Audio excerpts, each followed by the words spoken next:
Yo, what's up, guys? We're live. Their breakdown. This is gonna be a betting breakdown video. We got Fitz. We got UFC 314 going on. So great card, man. And thanks to everyone that's coming through in the chat. And what's up, Fitz? How you doing, bro? Good, man. Can't wait. We got about an hour. Make sure if you guys watching, share it. We're gonna give you guys some good insight right before the fights. Hopefully, build it up, get you guys as excited as we are, and get ready to make some money. Yeah. Yeah, dude, for sure. This card's sick, so I'm definitely excited to watch it. It's about to go down, man. But let's get into it. First fight of the night. Look at all the props, everything. Haley Cowan, Nora Cornell. Might breeze through this one. Is there really much you got from a betting perspective on this fight here? No, I mean if you caught it Wednesday, I mean you could have got this at a better line.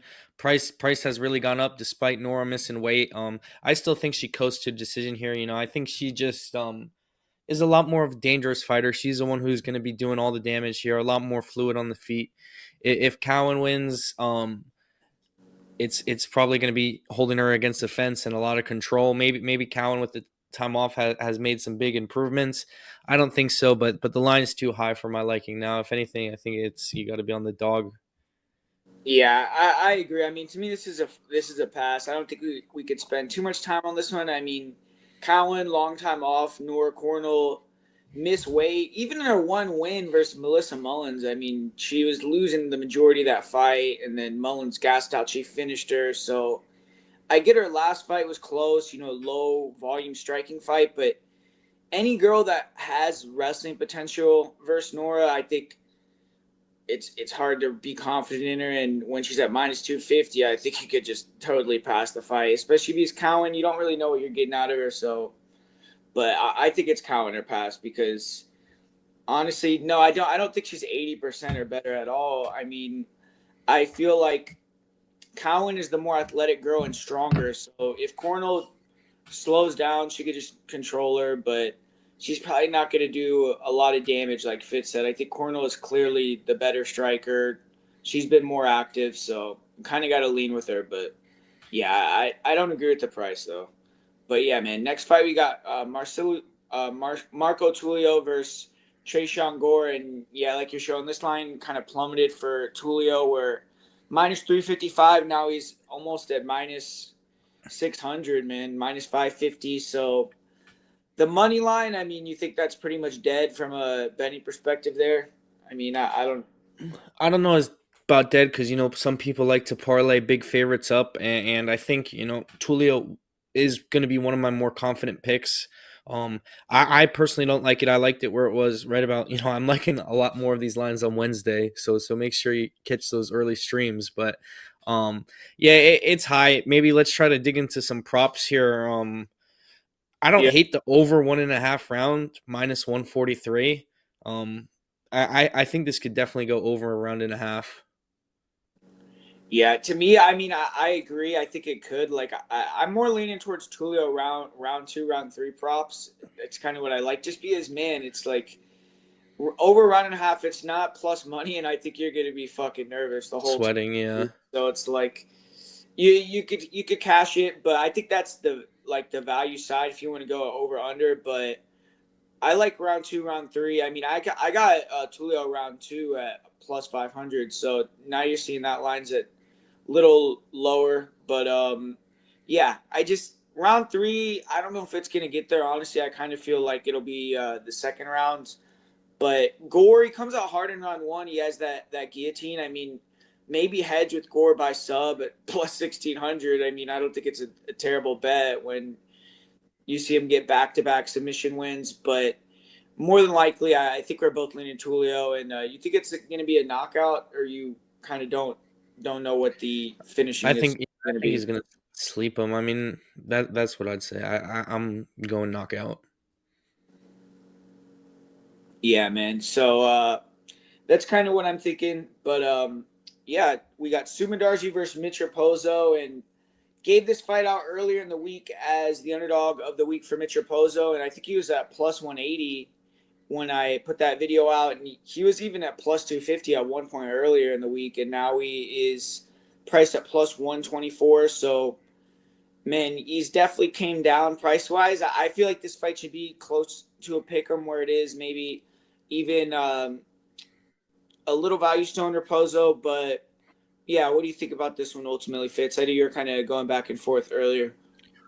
Yeah, I mean, if I'm gonna play it, I think I just take it to go to decision. Honestly, that's how I see the fight going. I think it could be shady.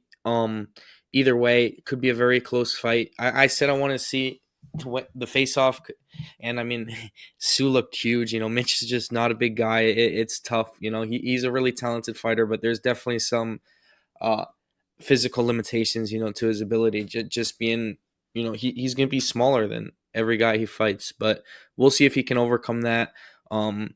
You would have liked to got it where you gave it out plus 180 because now plus 124. It's a lot closer to even. So hopefully everyone caught that earlier video. I'll go Raposa. I've backed him before, so I'll be with you guys because Sue. I don't think his ceiling's that high. I think Mitch should really mix in the grappling, and that's how I see him getting it done. Yeah, I agree. I mean, I think he could do well on the feet too, but mixing in the takedowns is going to be the clear way to go to definitively win. I don't think he's going to submit Sue. I mean, plus 750. I don't think it's a terrible play. I mean, put some small money on it because Sue Mandarji's been submitted, what, 6 times or something like that. So it could happen, but I think more than likely it's going to go the distance. What do you think about that? The minus 150 on the fight to go to decision, or do you not like that? Yeah, I mean, you said not to go to decision. Or to go to decision, my bad. Yeah, minus Yeah, 150. yeah. I lean that way. I do. The big thing for me is if we're thinking Raposa is going to grapple, um, Sue's been submitted, like 7 times. So that's definitely a big, possibility here. I think so. And also Sue does have, some knockout power on the feet. So you got to worry about that too. And at minus 150, though, for flyweights, I think it's still a good number. Yeah, I think so too. I mean, I know Mitch Raposo. I don't think he's ever been knocked out either. I know he got submitted the one time when he fought Hadley. Who Hadley, dude? We were talking about PFO. He looked like a beast yesterday. That guy got a sick finish. So, but first round sub or Sue getting his first sub here. That would be interesting. I mean, that's one thing that I didn't like. I'll be honest. When I was watching Mitch, is he in that Hadley fight when he gave his got taken down, he gave his back right away and got submitted. So that wasn't good. But I just don't see that happening. Honestly, it's possible, but yeah, man. I think I like Mitch and Mitch by decision here. But moving it on, we got Michał Oleksiejczuk versus Cedricus Dumas in this next one.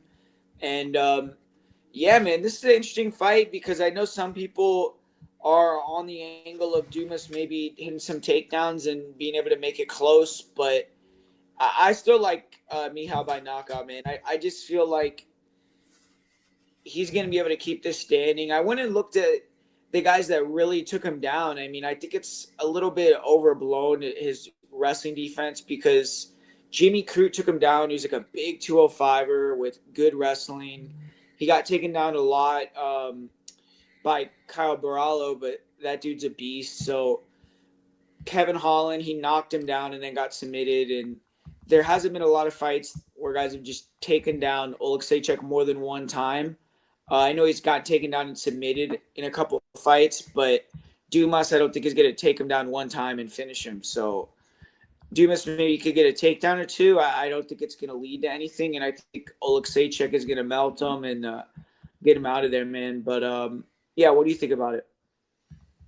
Yeah, I'm a little more confident now in Olazacek. I like how he looked on the scales. I think they, were pretty evenly sized. I think on the feet, dude, he's gonna piece Dumas up, man. It's gonna. I really disagree with that. I think his boxing is a lot better, and he's gonna rip him to the body, and he's gonna hurt Dumas. The one thing holding me back, I'm not gonna play this fight because I mean Dumas has a grappling advantage, and we've seen him do that. And I know you say that the fight was weird against Brundage, and Brundage had a terrible game plan. I get it, but Brundage is a lot better grappler than Michel. So Dumas definitely can go out there and Khabib him, in my opinion. So I'd be careful, but I'm going Michel. I think the training at fighting nerds will pay off. Training with someone like Cal who went out there and dominated him, beat him. So I expect him to be improved, especially when you consider he was training like with nobody, like his Yeah. buddies. And I will say, dude, when they fought though, Michelle and or Mihao and Cody, he's toughed all his takedowns. I'm pretty sure he KO'd him in the first round. Yeah. But yeah, I get what you're saying. It's just like I just couldn't see him. You think he could do that for 3 straight rounds though? Like, cause Mihao's not gonna get tired. You don't. I don't think. I mean, he usually doesn't gas, but that's the angle where I'm thinking like, cause I could see him getting a couple of takedowns, but I just can't see him doing like submitting him or doing damage. Like you said, a guillotine live. I don't know, man. I mean, I know he guillotined that one dude on Contender Series who's actually pretty good, but I just for some reason I'm not seeing that. But yeah, man. Next fight we got on the card: Darren Elkins versus Julian Erosa. What do you think about this? Are you still kind of intrigued by the plus money for Elkins, or you more towards Erosa now? I mean, no, I'm not picking Elkins. I'm gonna pussy out. I don't like how he looked. He was like struggling to even like get up the stairs at the ceremonial weigh-in. Like he was wobbling. Orosa's gonna pick him apart. I'm gonna look right here at the and the lines. It's not too bad on Orosa in my opinion. It was higher, right? Money's coming in on Elkins. I think a little. Orosa by TKO. Plus 250. And then the decision prop is going to be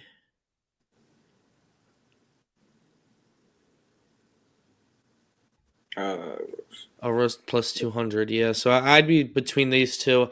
I definitely don't think he's going to get that submission at plus 300. I'd be shocked. If you're on FanDuel, you can double chance these two, probably about like plus money still. And yeah, I like a roasted by either decision or knockout. Yeah, I think you. I'm about to look right here. I'm sure you could get that on. Yeah, Erosa wins by KO or decision on Bovada is minus 165 right now. Damn. I mean I think that's decent. You're not taking too much off the regular money line price though, but still, it's still like maybe like 100 points better. And I do think Erosa is gonna get the knockout here. I mean, if he doesn't get the knockout, it's gonna be probably pretty close in a stupid fight where Erosa is making a lot of mistakes. Because if he's fighting to his optimal, he should finish Elkins. I mean, I just think he's too dangerous, and he has those long weapons, man. I mean, knees up the middle, he could throw combos. So I could see him kind of blasting him out, kind of how we saw Cub Swanson do. Um, and what do you think about this? Do you do DFS fits? Because I'm not a big DFS guy, to be honest with you. So I'm not like a player, but I'll have a couple of lineups, just for fun. But I'm not someone who's putting in 150 and like the professionals, which are the guys who dominate. But yeah, I'll play for fun. Best DFS below Pitbull. So that's underdog. We think's probably gonna win because Pitbull's a dog. Probably Bryce Mitchell for me or Chandler. I don't know where Chandler is. I don't know how that works. Like with, I'm pretty sure like don't in DFS a lot of people they'll end up being like on a couple popular underdogs, right? So I feel like Bryce might be one of them. So I'm totally novice to this, so don't take my advice that serious. But I would say maybe go with someone you think is like not going to be that high owned. That's a big underdog. Like I don't know if it. I'm still on this whole Jim Jim. Miller thing, Yeah, let's but get into that fight then.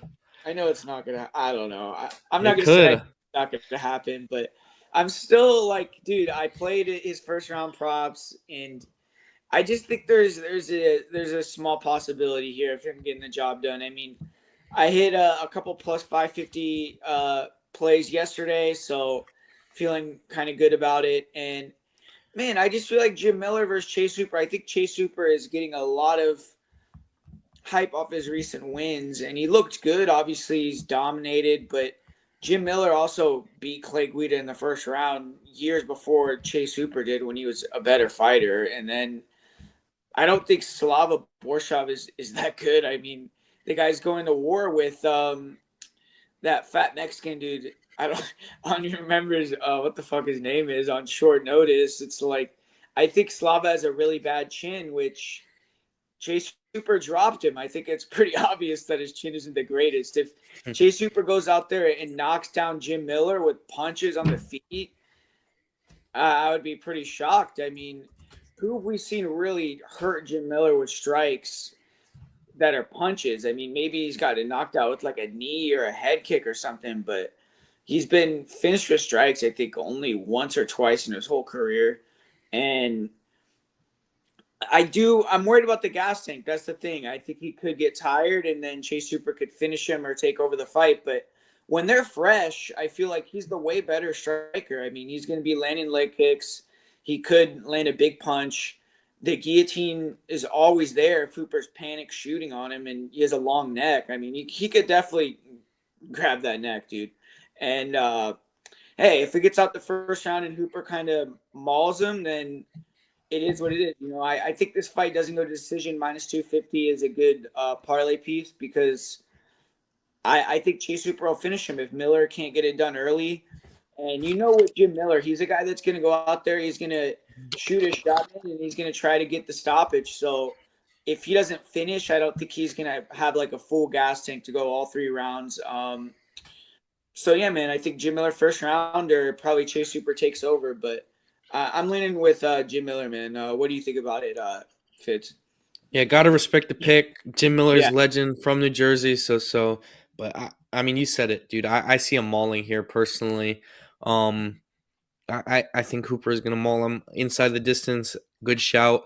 Minus 250, solid parlay piece. Put that maybe with Sean Woodson, get some nice odds. Maybe take the Janaroba fight to go to decision, something like that. Make some money before the main card starts.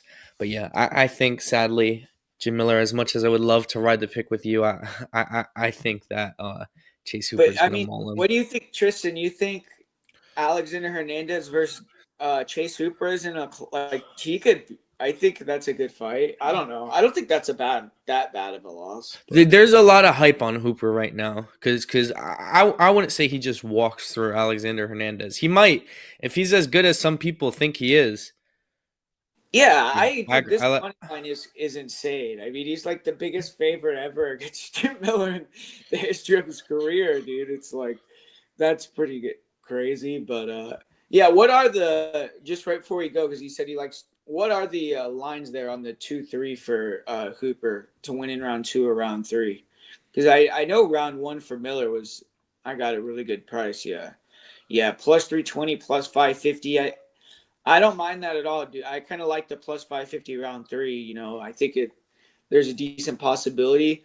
And another thing that I think you know, maybe Hooper with strikes like on the ground, if he can't finish him with a submission or something, maybe he could just flatten him out and pound him. His knockout price has to be pretty crazy too. But yeah, man, I think there's some angles you can go on there and maybe have some big, you know, price tags. And if you cash one of them, you make some money. So you could attack that fight multiple ways. But yeah, you were just talking about it, Virna versus Yan Xiaonan. So you think that fight's gonna go over to decision? And yeah, man, it looks like that's almost a pick 'em now, though. So Yan Xiaonan is definitely taking some money, though. which I like. I'm on Verna here. I think her grappling is a huge advantage. I mean, we've seen Jan's grappling look good at times, look improved, but also it's been exposed, man. And I feel Verna's like pretty elite in the grappling. I think the one reason I'm not too bullish on the fight to go to the decision, let's check the line right here, is because I think Verna can, oops, wrong one. Verna can submit her, honestly. Yeah, I don't think that's a crazy plus 275 for that. Yeah. Fight goes to decision minus 170. It's decent. Maybe like play over 2.5 or fight to start round 2 and Verna to win. That's how I'd mix it up, like on FanDuel, or just play Verna's money line because you can get it at a good price. But that's the side I'm on. Give me the grappler. Jan's a beast, man. If she keeps this fight standing, she's gonna dominate. But I think Verna's beaten really good grapplers. I think her grappling's as good as it gets, and I think that's a clear weak point for Jan. So she's been drilling it though. That's the counterpoint. She's definitely been working the takedown defense this entire camp. I'm sure it's been solely focused on that. So I'm sure Team Alpha Male is going to have her ready, but give me Verna to go out there and get the W.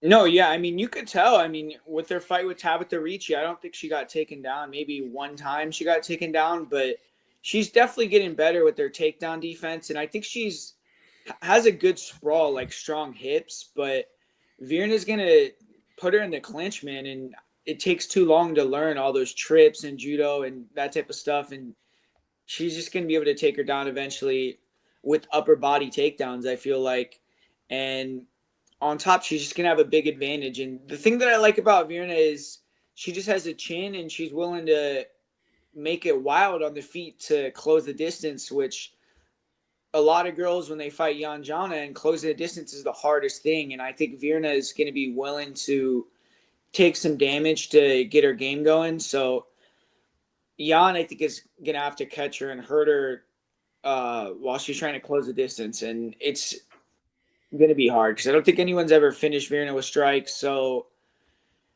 yeah, I just think she's going to take her down. And one thing about Jan though is you got to give her credit is she's not going to tap, man. I mean, if you put her in a choke, you definitely have to put her to sleep. So that's why I kind of like the over as well.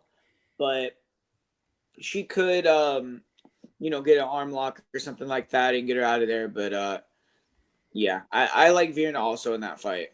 But the next one we're gonna talk about Dan Ige versus Sean Woodson. What do you think about this one, man? Yeah, I've actually become a lot more confident in Sean Woodson. I mean, I think unless Dan Ige is going to wrestle, which I don't think, maybe if he can explode on Woodson in the middle of the octagon, get some like explosive takedowns and control him. But I feel like Woodson's probably very hard to take down just with his stature. And on the feet, I feel like it's mostly going to be boxing, and that's where Woodson is pretty elite. So I like him to get a decision here. Yeah, I agree. I think Woodson via decision. Dan Ige, he has to get takedowns like you said, or catch the knockout. I'm more worried about him knocking out Woodson because we've seen Luis Saldana find his chin and hurt him really bad. So if Saldana could do it, if Ige finds that same shot, he's gonna finish him. I mean, we saw Yeah. the way that Saldana blew that fight. Like Dan Ige is not gonna let that type of thing happen. So Dan Ige is live in any fight because he has one punch knockout power, but I don't see him winning with the wrestling route. I know that's the way some people are going with it, but he's like I said on Wednesday. I think he's only had one fight since 2018 where he's had more than one takedown. So him going out there and wrestling for 3 rounds is going to be hard. And even Lerone Murphy, I think, took him down like three times. So Woodson could maybe even reverse a takedown and get on top, or just I think he's going to be able to be fairly comfortable in all areas and win a decision here. I think he's going to be a little worried about putting the sauce on his strikes and going for the finish. I mean, we saw Lerone Murphy versus Emmett last week. I kind of think it's going to be the same thing where there's going to be some running a little bit from Woodson, but he's going to keep it on the outside and kind of just piece him up there. But In a bigger octagon too, which I think yeah. favors Woodson, giving him more space. He's very elite at fighting off the back foot. It's what he does best. And I know, like I think this was like good for both of them. Like Dan Ige and Arosa were training together a lot for this fight camp, and obviously Ige has already fought Arosa's opponent, and then Arosa's like a long guy, but he doesn't have boxing like Sean Woodson. You know what I mean? I think it's a different level on the feet that Ige is going to see from Woodson. But yeah, we did the Raposo fight. If you go on my channel, bro, you could see a video I did earlier this week, talking about that fight too. So, but yeah, if you scroll a little earlier, you'll see us talking about it. But Dom Reyes versus Nikita Krylov in this next fight. Man, Nikita Krylov looked in great shape. I know we were talking about that, how he was going to look off the layoff and everything, but I thought he looked probably the best shape that he's ever been in the UFC. And Dominic Reyes is on a good roll right now, but I'm liking Krylov inside the distance, man. I like that play. I feel like Reyes, I don't think he has the grappling on the ground if they start exchanging and Reyes is a little tired to survive like we've seen some of Krylof's other opponents kind of do recently. And on the feet, I think that Reyes has a knockout threat, but I just think Krylov is going to make it wild and be able to get Reyes uncomfortable and find his chin and maybe knock him out or rock him and then get those grappling transitions going and get a finish on the ground. But I like Krylov and I like him inside the distance here. What about you? Yeah, I'm gonna piggyback. Same pick. I think um, just a little weird how he's now listed as Russian. He used to be Ukrainian. I thought that was funny. But Nikita, I think he's going to finish him probably in round one, honestly. I mean, that's how he normally gets his fights done. And he said it, at the press conferences. Like, I'm sure he's going to come out swinging. I'm a Yeah. little scared that Reyes can catch him and sleep him if Nikita just rushes him and has some ring rust and gets sloppy. I want him to actually kind of take his time and break Reyes down, use the grappling, and just prove he's a better fighter. But I think even if he does kind of like just overwhelm Reyes, that Reyes will fold, just because he has those own concerns about his chin. And I think Nikita is going to be the hammer and Reyes the nail here. Yeah, I agree. And man, I mean, if Reyes knocks out Nikita Krylov, that'll be like one of the best career turnarounds ever, dude. I mean, he'll be For right back real. in the top three again or top five. I mean, Krylov to me, even though he hasn't fought in a while, he's right in the mix, man. Because light heavyweight's real. Like a lot of the top contenders have already been the champion or had title shots and lost recently. So Krylov is a fresh name. If he can win this fight, he's gonna be like one fight away from a title shot. So big fight right there. But yeah, man, talking about big fights, we got Bryce Mitchell versus Gene Silva in the next one. And man, I mean, so much money has came in on Bryce, man. I mean, he was when we were talking earlier in the week, he was like almost at plus 300. Now he's at plus 164. Where I kind of think that the line's back to where it's supposed to be. I was saying it was maybe slight edge towards Gene Silva just because of the momentum of his career, but the way we were breaking it down in terms of Gene Silva just never facing someone with Bryce Mitchell's style, the wrestling advantage that he has, and he just seems really focused, ready to go this week. And man, I'm kind of feeling this. The fighting nerds, all these camps, like they'll have these rises and falls, and I think a lot of these guys they're getting too into their gimmicks, man. And it could just be me overthinking it, but you look at Carlos Prates like smoking 25 cigarettes in every video, and then you got Gene Silva like going nuts, man. I mean, I could see them losing here back to back and kind of losing a little steam. I mean, we already seen Bryce Mitchell kind of win the crowd over this week throughout the whole week with everything he's been saying and I don't know, man. I like Mitchell knockout his price at knockout plus 1,400. I think I got like plus 1,800. I mean, because if it gets on the ground, I could easily see him getting the TKO finish. But yeah, I'm leaning with Bryce, man, here in this fight. What do you think about it? Yeah, me too. I'm on Bryce. I was honestly looking at the same thing this morning at that TKO. I'm Yeah, not going to be bold enough to pick it out. Ultimately, the prediction will be decision, but I'm going to be sprinkling that knockout. Gene Silva, tough weight cut. You're saying Bryce looked very focused. I think Gene's been distracted in the gimmick, like you said. And just from a skill set perspective, it's like um even on the feet, like of course Gene Silva has the ability to put him out, you know, with one touch. He has a death touch, and Bryce's lights have been shut off before, but I think it'll be competitive on the feet, and I'm sure Bryce Mitchell is going to get takedowns. He's so good at grappling. He's so good at chaining his wrestling together, and then if he gets on top, man, I'm pretty sure he's going to dominate. Like he's so good on the ground. He only got washed by Taporia and then knocked out by a nuke by Emmett, which whatever it is, what it is. Let's go Mitchell, and let's get a knockout here, so we can cash some crazy tickets. yeah, man. That would be one of the best post fight speeches ever. It'll be crazy to hear what he has to say if he gets this job done. But yeah, man. Let's see what happens in that fight. And moving it along, we got Pitbull, Patricio Frey taking on Yair Rodriguez in this next one. Big fight right here. What do you think about it, Fitz? Um, I'm on Yair. I'm excited that Pitbull is finally getting his chance in the UFC, and like I was saying on the stream Wednesday, we kind of have that theme where these former Bellator fighters have come into the UFC and they come in as underdogs, and MVP won and Chandler won back in the day against Hooker, and the same things happen. Like, will history repeat itself? You get Pitbull at odds here. We're talking about Gene Silva might be distracted. Um, Yair is trying to fight someone else, you know? Yeah. He's worried about the wrong opponent. Ultimately, the pick is going to be Yair decision. I don't think he's going to finish Pitbull. I know Pitbull's chin is a little questionable these days, but I like the decision for Yair. I think he's going to be too big, too fast, too dynamic on the feet. He's going to keep Pitbull at bay. You know, he's going to be just putting in work with the kicks and landing points. Probably knock Pitbull down at some point, but ultimately it's going to be Yair decision for me.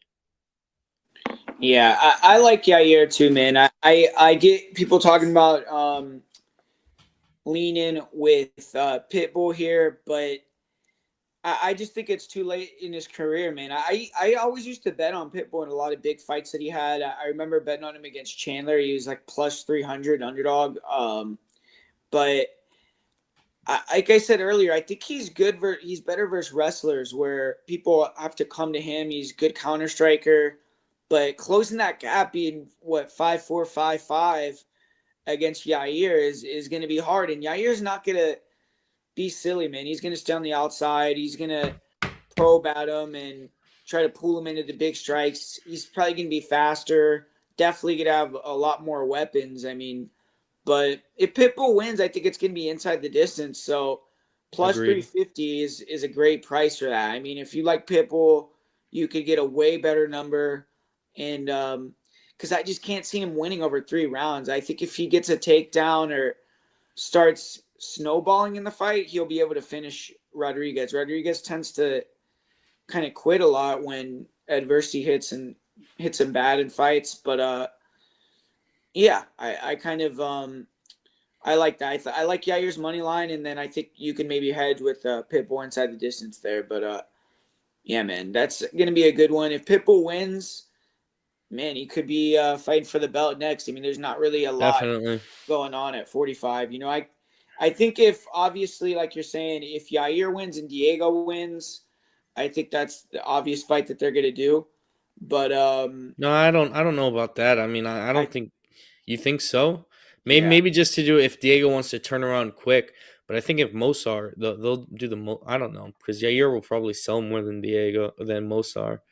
So it's tough. But Mosar is how are you gonna pick someone on a 1 fight winning streak versus someone on like a 10 fight winning streak? That's Well, crazy. Movsar is gonna have to fight someone, right? He's not just gonna I think lose he's. out I and don't, then we'll get see. the title. It's rumored he's fighting Pico, but I'm not sure if that's true. Yeah, I don't think that's. I mean, I watched Pico did like a Q and Press, A. yeah. He said that that fight wasn't gonna happen. At least at the maybe it's gonna be later or something. Uh huh. But yeah. So I don't know, but I don't know. Movsar he hasn't fought in so long, dude. I mean, he fought Aljo like almost a year ago. I feel like No, it maybe hasn't been. It hasn't been that long. No. okay. I don't know. Maybe it's just because he doesn't fight that often or whatever. But yeah, he's saying he's getting booked against Pico. Yeah, he might get booked against later. Yeah, yeah, I'm giving a title Oh shot yeah, it's. until he gets a finish. Yeah, I mean, uh, Pico's. I mean, I don't know. I think that that division is wide open, dude. It's like Yeah, I agree. if Pico fought Diego Lopez, I think he would be the favorite. So No, you think so? yeah, I think so. Favorite over Diego, dude. I mean, we've seen Right Diego. now, Yeah, if they we really, saw Diego lose to Joe Anderson. I mean, with wrestling, you know, like, I don't know. I feel like I don't, it would dude. be the These favorite. Bellator fighters don't really get respect coming into the UFC. I mean, I don't think he'd be the favorite over Diego Lopez. I think Pico is kind of an anomaly though, like because Pico is in his 20s and shit. Like a Yeah. lot of Bellator guys that come over, they're like whatever, like Pitbull, where they're 37 years old, you know. But It could. I mean, I just I like Pico, man. I'm a big fan. I think he fights like Ilya. Like they have a very similar fight style, but yeah, Pico obviously has kind of shown he's not as durable as Ilya. Like he had that injury, like you're saying, against Jeremy Kennedy, and then he has been knocked out before. But dude, he was fighting really good fighters super early. Like he got rushed, but yeah, man. So we'll see what happens with Pico. I'm glad he's in the UFC though. It's gonna be cool. But I was just saying, like 145, if Diego wins, I think there's gonna be like 10 guys lining up thinking that they could be the UFC champ, which I'm not saying Diego sucks, but I just think there's people that think they can beat him. But yeah, man, co-main event time, Michael Chandler versus Patty Pimblett. Um, Another interesting fight here. I mean, I feel like this fight, if it would have happened a couple years ago, it would have been a bigger fight. I think both these guys kind of. I get Patty still on the way up, but I don't think he has the same sort of hype as he did a couple years ago for whatever reason. But yeah, man. I mean, you think Chandler has one more big knockout in him, or you think that Patty can be able to get over on him here? I don't know, man. I've been waiting for this exact moment to figure out what I'm gonna go. Why don't you go first? Let me hear what you have to say, and then I'll make my final pick. It's too tough, so you go first. Yeah, Which means pass. Just don't bet the fight. It's dude. Who knows what's gonna happen? yeah. Maybe bet the fight doesn't go to decision. That's what I'll say. I'm honestly, I think that if it was 3 rounds, I would bet Patty at that price because Agreed. I I think that over 3 rounds, I'd be confident he wouldn't get tired and that he could easily kind of navigate it. Maybe even could get the finish, and I still think he can get the submission win here. Um, but I don't know, man. I just feel like Chandler is in entertainer mode. I just don't think that he's going to show any improvements. He's almost 40 years old. He's always been small for the weight. He's someone that's dependent on being explosive and athletic. And we saw his last fight. He said he got injured in the middle of the first round. I mean, to me, he's using it as an excuse, like that's why I lost and that's why I'm going to be better this time. But I'm more thinking it's like you're an explosive, fast guy where your body is failing you in the middle of a fight after injuries when you had a long layoff and now you're coming back again.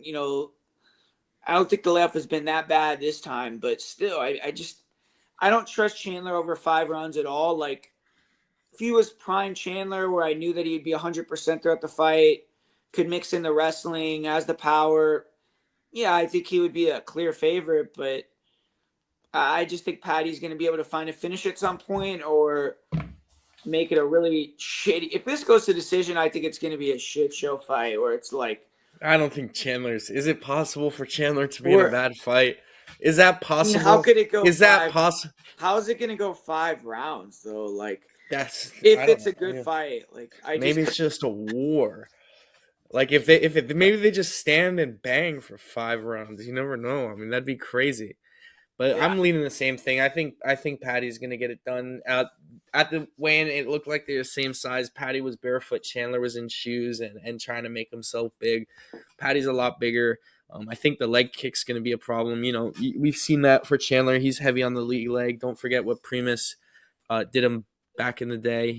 With his leg kicks. So yeah, I mean, I think Patty should get on the mic and call out Connor, and Chandler will probably be calling out Connor too, getting on the mic after he loses. So that'll be funny. Connor's not going to fight either of them. And this is, the UFC, this is smart matchmaking because this is the best fight to get Patty to be in a really, really big fight with some minimal risk. He'll be real close to the title shot after this. And fighting Chandler, that's a lot of eyes on it. And I feel like Chandler is kind of, he just had a newborn baby. I feel like he's going to go out there, try to knock him out. If he doesn't knock him out, I don't know if he has it in his bag to dig deep and get a fourth or fifth round late stoppage when Patty's tired. I don't know if he can survive Patty's grappling up until the fourth round. So I'm going to fall on Patty. That tough pick because originally I was definitely thinking Mike. Like, I'm like, how's Mike going to let Patty beat him? But the more I break down and the more I watch, I think Patty is just going to be able to implement the game plan. Yeah. You know who I think Patty should call out though on the mic after the fight? I think it'd be like a sick call out. Who? He should call out Ilya. Ilya? Yeah. Yeah, he should, because if he called him out and it was a good call out that people like, it went viral, he would get the fight. I think because I mean, Ilya, Ilya would take that win. fight, of course. Yeah, well, I'm just saying. I think if he had a good call out, he would get that fight, and it would make sense because I think if Patty wins, he's probably going to be in the top five. I think so. So I think they should do that, dude. For International Fight Week, that could be like a co-main event. I think that would That'd be a be a sick huge fight. fight. That's one of the biggest fights the UFC could make. Yeah, that's the thing. Yeah, he got tired versus Tony, and he's gotten tired in other fights too. Like he got tired when he fought Julian Erosa back in the day. So that's why I was saying if it was 3 rounds, I would probably bet Patty fairly big. But yeah, take and put it on Ilya. Yeah, I think he'd lose to Ilya too. But it would just be that would be a big fight, and it would be a fight where Patty wins. He would go from like where Tristan, me Fitz maybe are kind of talking about him like is he really in this top mix? But if he beats Ilya, he'd be like in the pound for pound discussion. So there's a lot of He's not beating Ilya. yeah, what Ilya's no Michael Chandler. I mean, shout out Mike, but come on. I agree, but still, I Ilya just will think, take like his head off. that's the opportunity of his life. If he beats Ilya, You're gonna say Ilya's if UFC. he has a chance to fight McGregor, that's the opportunity of his life. You just But don't think it's a possibility. Like you don't think Conor's yeah, I fighting. just don't think that's gonna happen, But even if he fought Connor, it'd be bigger for sure. But it wouldn't like once he wins that fight, he'd be in the same position he's in, like in the division right now, like and in the like hardcore's eyes. I'm more He's not talking he's about he's like not even winning that fight though. So Conor would put first him. Connor. Yeah, Patty earlier. I think everyone's kind of on the same page with that, where they're thinking that Patty could get tired, but man, that's another thing is he knows he's been training for 5 rounds this one. I mean, maybe he'll be better, but yeah, Muscle Milk Mike needs a W bad. Yeah, if Mike loses this one, he's like in Jim Miller territory where he's going to be having a fight like outside the top 15 or just like super big names, but yeah, that would be a bad loss for Mike for sure because I'm almost positive he gets paid a ton of money, so they probably aren't just gonna throw him in there with anybody. But yeah, man, main event time. We got one of the best, if not the best, featherweight of all time, taking on a streaking contender here with Diego Lopes. And what's your final prediction here on this fight? Give me Volk. Give me Volk to cement his legacy as one of the greatest ever. Win that belt back. I think he's hungry. I think he's locked in. I think he can melt Diego in the later rounds. I'm looking at Volk rounds 4 and 5. I like it. If not just decision, I think this could play out kind of like how the Yair fight went, where he just overwhelms him, breaks him down. Diego obviously has a chance to knock him out. I just don't think his striking is. It's definitely powerful, but I don't think he's on the level to set Volk up for a knockout. Volk's going to use his elusive footwork, skate around the outside, I would hope. I am looking to some other props. I think on DraftKings, Diego Lopes over half a takedown, you can get a nice number on, like some big plus money. And I think definitely if Volk is shooting and there's a scramble, and Diego can definitely get a takedown here. So that's one of the props I was looking at, but I'm on Volk here. I think he, like I said, cements his legacy as one of the greatest to ever do it.